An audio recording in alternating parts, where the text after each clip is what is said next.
কিছুদিনের মধ্যেই আবারও ক্যাম্পের সাথে ইরানের ভয়াবহ যুদ্ধ লাগতে পারে। ট্রাম্প সরাসরি ইরানকে যুদ্ধের হুমকি দিয়েছে। এবার ইরানও ভালো করে যুদ্ধ পাড়ার জন্য প্রস্তুতি হচ্ছে। ট্রাম্প এবার মনে হয় শেষ। কয়েকদিনের মধ্যেই যুক্তরাষ্ট্রের সাথে আলোচনা শুরুর কথা জানাল ইরান।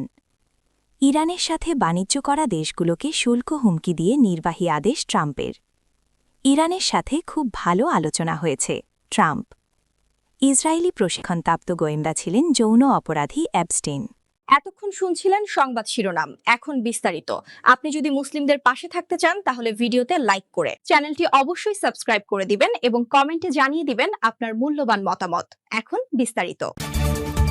কয়েকদিনের মধ্যেই যুক্তরাষ্ট্রের সাথে আলোচনা শুরুর কথা জানাল ইরান। যুক্তরাষ্ট্রের সাথে আলোচনার বিষয়টি নিশ্চিত করে ইরানের পররাষ্ট্র মন্ত্রণালয়ের মুখপাত্র ইসমাইল বাগারি বলেছেন, তেহরান ও ওয়াশিংটনের মধ্যে আলোচনা আগামী কয়েকদিনের মধ্যে হওয়ার পরিকল্পনা রয়েছে। এ আলোচনার সময়সূচি সম্পর্কে তিনি দেশটির রাষ্ট্রীয় বার্তা সংস্থা IRNA-কে বলেন, ওমান, তুরস্ক এবং আরও কয়েকটি দেশ এই আলোচনার আয়োজনের ব্যাপারে আগ্রহ দেখিয়েছে। চূড়ান্ত স্থান শীঘ্রই নির্ধারণ করা হবে। মঙ্গলবার ৩ ফেব্রুয়ারি সন্ধ্যায় ডোনাল্ড ট্রাম্পও ঘোষণা করেন যে ইরানের সাথে আলোচনা চলমান রয়েছে। মার্কিন নৌবাহিনীর জাহাজ USS আব্রাহাম লিঙ্কন থেকে একটি ইরানি ড্রোনকে ভূপাতিত করার পর হোয়াইট হাউসের মুখপাত্র জানান, দেশটির বিশেষ দূত স্টিভ উইটকফের ইরানি কর্মকর্তাদের সাথে আলোচনায় বসার পরিকল্পনা এখনও বহাল রয়েছে। ইরান ও যুক্তরাষ্ট্রের মধ্যকার এই আলোচনা, যা ইরানের পরমাণু কর্মসূচিকে কেন্দ্র করে হবে বলে বলা হয়েছে, ইরানে জানুয়ারি মাসে হওয়া বিক্ষোভে রক্তক্ষয়ী দমনপীড়নের ৩ সপ্তাহ পর শুরু হতে যাচ্ছে, যেখানে পুলিশের সহিংস অভিযানে হাজারো বিক্ষোভকারী নিহত ও আহত হয়। এদিকে ইরানি গণমাধ্যমের খবরে বলা হয়েছে, ইরানের পররাষ্ট্রমন্ত্রী আব্বাস আরাগচ্চি তুরস্ক, কাতার ও ওমানের পররাষ্ট্রমন্ত্রীর সাথে পৃথকভাবে আলোচনা করেছেন। ফোনালাপে আরাগচ্চি এ দেশগুলোকে উত্তেজনা হ্রাস এবং আঞ্চলিক শান্তি ও নিরাপত্তা বজায় রাখতে সহায়তার জন্য ধন্যবাদ জানান। ইরানের সাথে বাণিজ্য করা দেশগুলোকে শুল্ক হুমকি দিয়ে নির্বাহী আদেশ ট্রাম্পের। যুক্তরাষ্ট্রের প্রেসিডেন্ট ডোনাল্ড ট্রাম্প শুক্রবার একটি নির্বাহী আদেশে স্বাক্ষরের পর বলেছেন, তিনি ইরানের সাথে বাণিজ্য করা দেশগুলোর ওপর অতিরিক্ত শুল্ক আরোপ করতে পারেন। ওই আদেশে কত শতাংশ হারে শুল্ক আরোপ করা হবে তা বলা হয়নি, তবে উদাহরণ হিসেবে 25% শুল্কের কথা বলা হয়েছে। এতে বলা হয়, ইরান থেকে প্রত্যক্ষ কিংবা পরোক্ষভাবে কোনো পণ্য বা সেবা ক্রয়, আমদানি বা অন্য কোনোভাবে সংগ্রহ করা হলে এমন যে কোনো দেশ থেকে যুক্তরাষ্ট্রে রপ্তানি করা পণ্যের ওপর এই শুল্ক প্রযোজ্য হবে।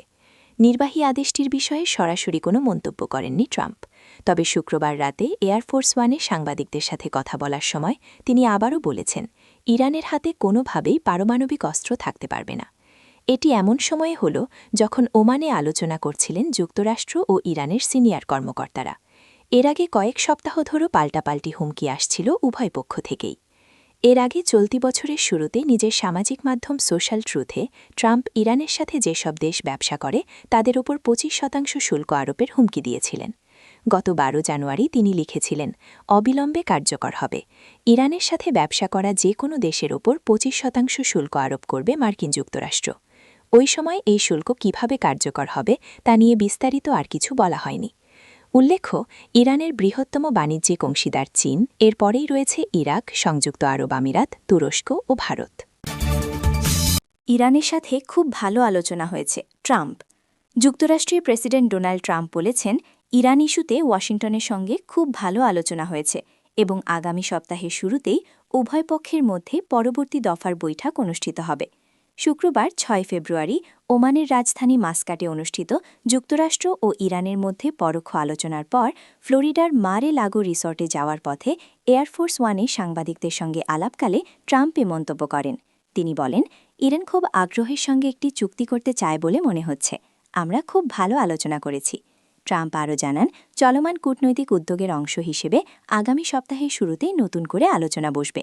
বিশ্লেষকদের মতে, এই সংলাপ মধ্যপ্রাচ্যের সম্ভাব্য উত্তেজনা প্রশমনে গুরুত্বপূর্ণ ভূমিকা রাখতে পারে। হোয়াইট হাউসের বিবৃতিতে বলা হয়, ইরানের পারমাণবিক কর্মসূচি নিয়ে নতুন করে সমঝোতার প্রচেষ্টার মধ্যেই এই সিদ্ধান্ত নেওয়া হয়েছে। নতুন শুল্ক আরোপের ফলে ইরানের সঙ্গে বাণিজ্যিক সম্পর্ক রয়েছে এমন দেশগুলোর ওপর অতিরিক্ত অর্থনৈতিক চাপ সৃষ্টি হবে বলে ধারণা করা হচ্ছে। ইসরায়েলি প্রশিক্ষণপ্রাপ্ত গোয়েন্দা ছিলেন যৌন অপরাধী অ্যাবস্টেইন। ভয়ঙ্কর যৌন অপরাধী জেফ্রি এপস্টেইন দখলদার ইসরায়েলের গোয়েন্দা সংস্থা মোসাদের প্রশিক্ষণপ্রাপ্ত এজেন্ট ছিলেন বলে সূত্রের বরাতে এক নথিতে জানিয়েছে যুক্তরাষ্ট্রের গোয়েন্দা সংস্থা এফবিআই। সাবেক ইসরায়েলি প্রধানমন্ত্রী ইহুদ বারাকের অধীনে তাকে প্রশিক্ষণ দেয় মোসাদ।